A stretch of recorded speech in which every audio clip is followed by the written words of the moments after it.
फूलन देवी या robin hood फूलन देवी, ये नाम है जिसकी सांस से समाज का पिछड़ापन, जाति, जमीन, औरत, मर्द सब कुछ समेटे हुए है। नमस्कार, मैं बुशरा और आप देख रहे हैं दी कंटाव।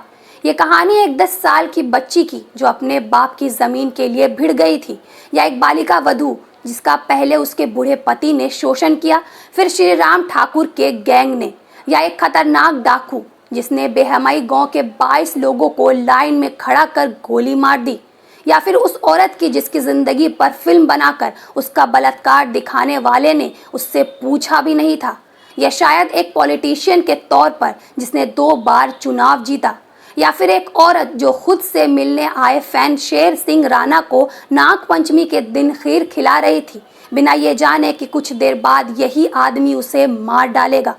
फूलन देवी का जन्म उत्तर प्रदेश के एक गांव पुरवा में 10 अगस्त 1963 में हुआ था। इसी गांव से उसकी कहानी भी शुरू होती है, जहां वह अपने माँ बाप और बहनों के साथ रहती थी। कानपुर के पास स्थित इस गांव में फूलन के परिवार को गरीब और मल्लाह होने के चलते ऊंची जाति के लोग नीच दृष्टि से देखते थे। इसके साथ गुलामों जैसा बर्ताव किया जाता था। फूलन के पिता की सारी जमीन उसके भाई से झगड़े में छिन गई थी। फूलन के पिता जो कुछ भी कमाते वह जमीन के झगड़े के चलते वकीलों की फीस में चला जाता, जिसके चलते 10 साल की फूलन अपने चाचा से भिड़ गई, जमीन के लिए धरना दे दिया, यहाँ तक कि चचेरे भाई को भी पीट डाला। हालांकि इस गुस्से की सजा फूलन को उसके घर वालों ने भी दी। छोटी सी उम्र में अपने से 30 से 40 साल बड़े आदमी से उसकी शादी कर दी गई। उस आदमी ने फूलन के साथ दुष्कर्म किया। कुछ साल किसी तरह से निकले। धीरे धीरे फूलन की हेल्थ इतनी खराब हो गई कि उसे अपने मायके आना पड़ गया, पर कुछ दिन बाद उसके भाई ने उसे वापस ससुराल भेज दिया। वहां जाके पता चला कि उसके पति ने दूसरी शादी कर ली है और पति और उसकी बीवी ने फूलन की बड़ी बेइज्जती की, जिसके बाद फूलन ने अपना घर छोड़ दिया। लेकिन अब फूलन का उठना बैठना कुछ नए लोगों के साथ होने लगा। ये लोग डाकुओं के गैंग से जुड़े हुए थे। धीरे धीरे फूलन उनके साथ घूमने लगी, पर फूलन ने ये कभी क्लियर नहीं किया कि वो अपनी मर्जी से डाकुओं के साथ गई या फिर उन लोगों ने उन्हें उठा लिया था, क्योंकि फूलन ने अपनी आत्मकथा में कहा शायद किस्मत को यही मंजूर था। लेकिन गैंग में फूलन के आने के बाद झंझट शुरू हो गई, क्योंकि सरदार बाबू गुज्जर फूलन से प्रेम करता था।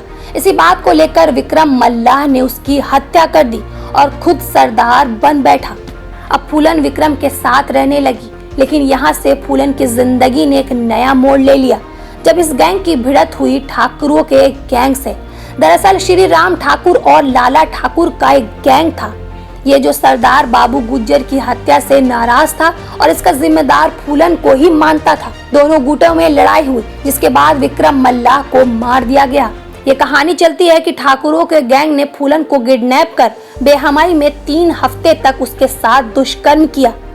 ये फिल्म बेंडिंग क्वीन में दिखाया गया है, पर माला सेन की फूलन के ऊपर लिखी किताब में फूलन ने इस बात को कभी खुल के नहीं कहा है। फूलन ने हमेशा यही कहा कि ठाकुरों ने मेरे साथ बहुत मजाक किया, लेकिन शायद इसका ये भी नजरिया है कि बलात्कार एक ऐसा शब्द है जिसे कोई औरत कभी स्वीकार नहीं करना चाहती। हालांकि ठाकुरों के कैद से छूटने के बाद फूलन डाकुओं के गैंग में शामिल हो गई, और जब 1981 में फूलन बेहमाई गांव लौटी, उसने 2 लोगों को पहचान लिया जिन्होंने उसका रेप किया था।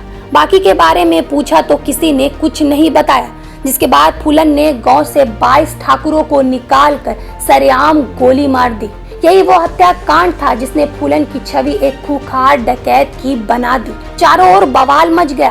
कहने वाले कहते हैं कि ठाकुरों की मौत थी, इसलिए राजनीतिक तंत्र फूलन के पीछे पड़ गया।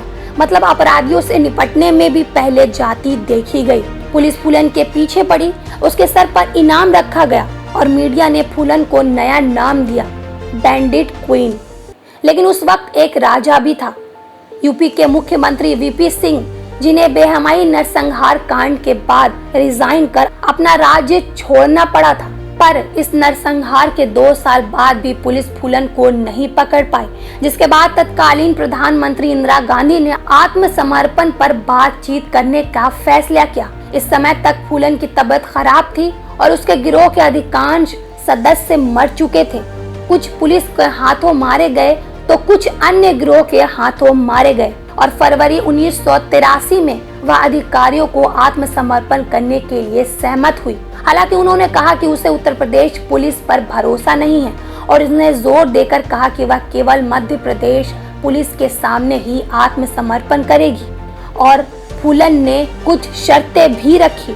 एक वादा कि आत्मसमर्पण करने वाले उसके गिरोह के किसी भी सदस्य पर मृत्यु दंड नहीं लगाया जाएगा।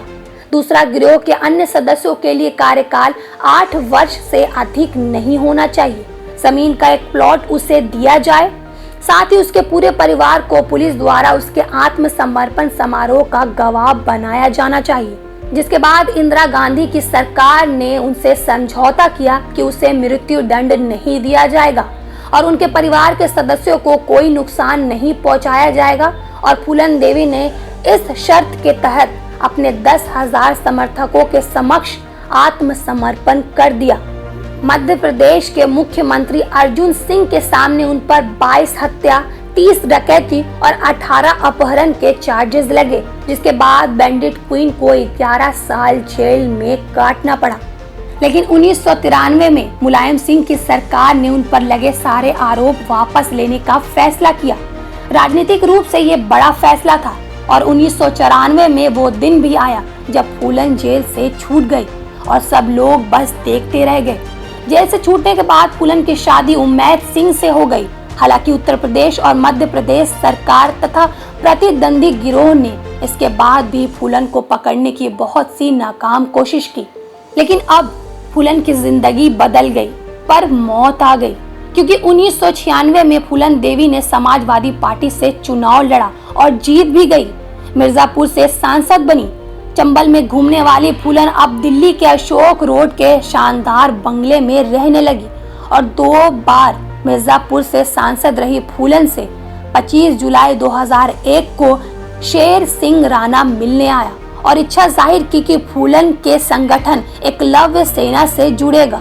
उसने खीर खाई और फिर घर के गेट पर ही फूलन को गोली मार दी। कहा कि मैंने बेहमाई हत्याकांड का बदला लिया है। हालांकि 13 साल बाद 14 अगस्त 2014 को दिल्ली की एक अदालत ने शेर सिंह राणा को आजीवन कारावास की सजा जरूर सुनाई, पर अपने 38 साल के जीवन में फूलन की कहानी भारतीय समाज की हर बुराई को समेटे हुए है। कहीं ऐसा लग सकता है कि ये एक बलात्कार का नतीजा था, पर फेमस राइटर अरुंधति रॉय का कहना है कि अगर बलात्कार फूलन देवी बनाता है तो देश में हजारों फूलन देवी घूम रही होती। ये पूरी मर्दवादी संस्कृति की पैदाइश है। जाति, जमीन, औरत, मर्द सब कुछ समेटे हुए ये कहानी है फूलन देवी की।